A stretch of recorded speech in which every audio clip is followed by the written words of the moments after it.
She clocks out at 9:12 p.m., waves to the cook, steps into the parking lot, and vanishes. By sunrise, her mom, Yolanda, is filing a report. The officer yawns, hands over a sun-bleached checklist, and says she's probably with a boyfriend. Give it 48 hours. 48 slides into 96 hours. The nightly news burns 12 seconds on a teen who may have run away. No Amber Alert, no press conference, no choppers. 6 weeks later, a renter spots Marisol school ID in a drainage ditch 30 miles north. Her body still hasn't surfaced. Detectives quietly re-tag the case as suspicious, then shelves it. Yolanda keeps printing flyers, begging for tips that never ring. The numbers we're not hearing zoom out from 2017 to 2021. Hispanics were robbed at 2.5 per thousand, higher than white Americans in a whisper below blacks. African Americans. Aggravated assault, same uphill line. Here's the kicker. Only 3 in 10 U.S. departments log Hispanics as a standalone box. So the truth is uglier. Researchers mapped 1.4 million violent incidents where both victim and offenders were Hispanic. Crimes that stay inside the spreadsheet, outside the news. Media critics call it data invisibility.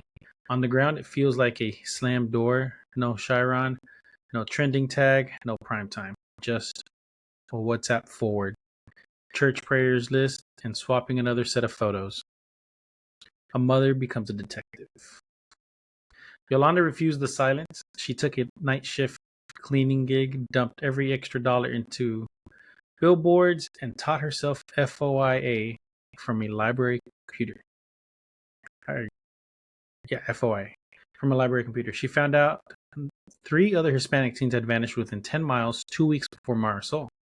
All working class, all Spanish speaking. None of the cases were linked.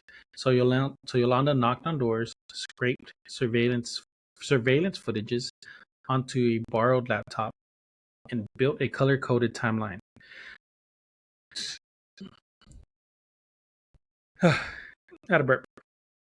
When she marched back to the station, the sergeant shrugged. Different precincts can't merge jurisdictions, which is a lie. They just didn't want to do it because there's a lot of that whole 48-hour thing isn't even real. It's just what they tell you to kind of like to ease your tension so they're not overwhelmed. Now, I get it. You know, a lot of police districts, a lot of jurisdictions, a lot of precincts are underfunded and overwhelmed and all that other stuff, right?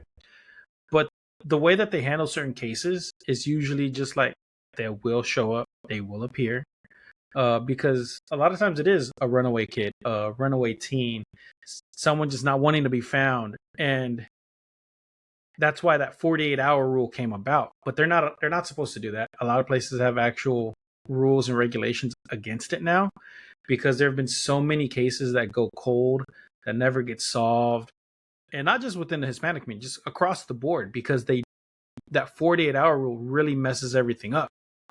So if you ever find yourself in that situation where you need to file a missing person report, keep pushing. I don't care if they tell you to kick rocks or they try to drag you out kicking and screaming. You keep pushing as hard as you can to get them to do something about it.